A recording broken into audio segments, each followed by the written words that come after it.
सरस्वती जी और उनकी बहू रश्मि के बीच एक दिन बहस छिड़ जाती है। आखिर किसका काम ज्यादा आसान है, बहू का या सास का? माँ जी, सास को काम ही क्या है, आपके सारे काम उंगलियों पे तो हो जाते हैं। कुछ भी। हाँ, हिसाब तो उंगलियों पे ही हो जाता है ना। अरे बेटा, ऐसा सिर्फ अभी लगता है। जो मुझे करना पड़ता है ना, वो तुझे करना पड़े तो समझ आएगा कि असली काम का पहाड़ कैसा होता है।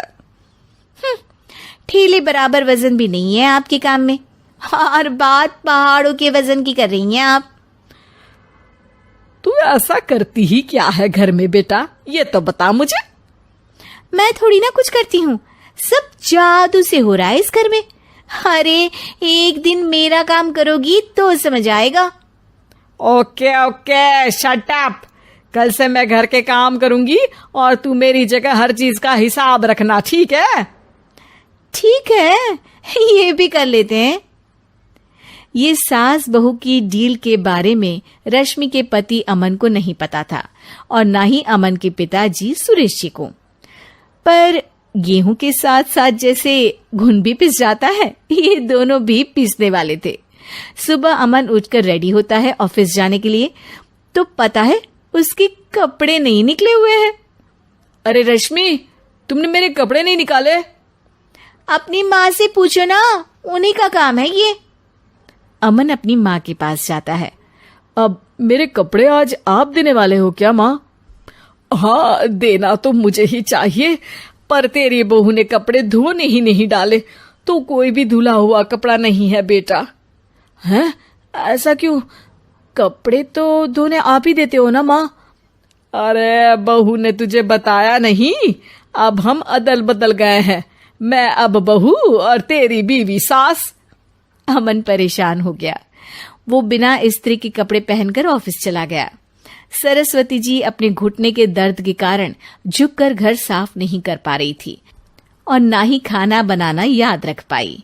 उधर रश्मि पहले ही दिन घर की चाबी घुमा चुकी थी और 300 रुपए का हिसाब अलग नहीं मिल रहा था। पर दोनों का ही घमंड कैलाश पर्वत से भी बड़ा था, और दोनों ही खेमे एक दूसरे की बात मानने को बिल्कुल तैयार नहीं थे। शाम को जब सुरेश जी और अमन खाना खाने बैठते हैं, तो सरस्वती जी उनके सामने गाजर और पपीते लाकर रख देती हैं। अरे माँ, ये क्या है? ख्याली पुलाव के साथ सलाद। माँ जी खाना बनाना भूल गई लगता है। अरे एक एक चमन्नी का हिसाब है मेरे पास, खाना बनाना कैसे भूल जाऊंगी? ये तो मैंने पढ़ा था कि फल फ्रूट खाने से सेहत अच्छी रहती है, इसीलिए ये ले, एक फल खा ले। रात को सुरेश जी और अमन अपनी मीटिंग बिठाते हैं अकेले में। बाबूजी, इनकी लड़ाई के कारण ना हमें ठीक से खाना मिल रहा है, उल्टा घर के सारे काम रुक गए हैं। हाँ बेटा, 2 भैंसों की लड़ाई में बेचारे खेत के पौधों का भी नुकसान हो रहा है। पर पापा, क्या बताऊं आपको, मैंने माँ को इस महीने की 2 तारीख को बिजली के बिल के पैसे दिए थे।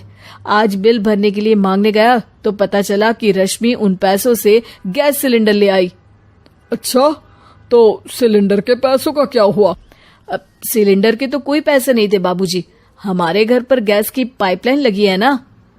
बेटा, इन दोनों का कुछ करना पड़ेगा, नहीं तो अपने घमंड के चक्कर में पूरा घर बर्बाद कर डालेंगे ये दोनों। अमन और सुरेश जी काफी सोच विचार के बाद एक निष्कर्ष पर पहुंचते हैं। रात ही को दोनों अपनी पत्नियों की अलमारी से नई साड़ी निकालते हैं, और सुबह जब रश्मि और सरस्वती जी उठते हैं तो देखते हैं कि दोनों पति साड़ी पहनकर चढ़ाव पर सब्जियां काट रहे हैं। अरे ये सब क्या हो रहा है? क्या हो रहा है मतलब? आप दोनों अदल बदल हो सकते हो तो हम क्यों नहीं?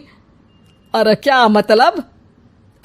नहीं नहीं, मेरी भी बचपन से किसी की बहू बनने की इच्छा थी, तो आज से सरस्वती तुम बड़ी बहू, मैं मिडल बहू और अमन छोटी बहू। अरे लेकिन सब घर पर बैठ जाएंगे तो कमाएगा कौन? ये घर कैसे चलेगा? अब वो तो भैया या बाकी लोग जाने, अब हमने भी अदल बदल कर ही लिया है तो कुछ नहीं हो सकता।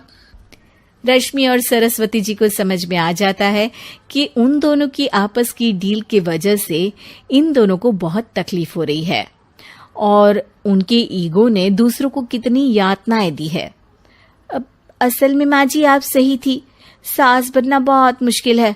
अरे हाँ बेटा, और तू भी, मुझसे तो नहीं हो पाया सब घर के काम, वापस बदल ले क्या? हाँ हाँ बिल्कुल माँ जी, और अब आप दोनों भी बदल लीजिए, कोई आ गया तो आप दोनों को देखकर क्या सोचेगा। अच्छा है, आप दोनों के समझ में ये बात तो आई, मैं फटाक से कपड़े बदल लेता हूँ। अरे रुक जा बेटा, एक फोटो ले लेती हूँ तेरी, मेरी बेटी होती तो तेरे जैसी ही दिखती साड़ी में। और मेरा फोटो नहीं लोगी?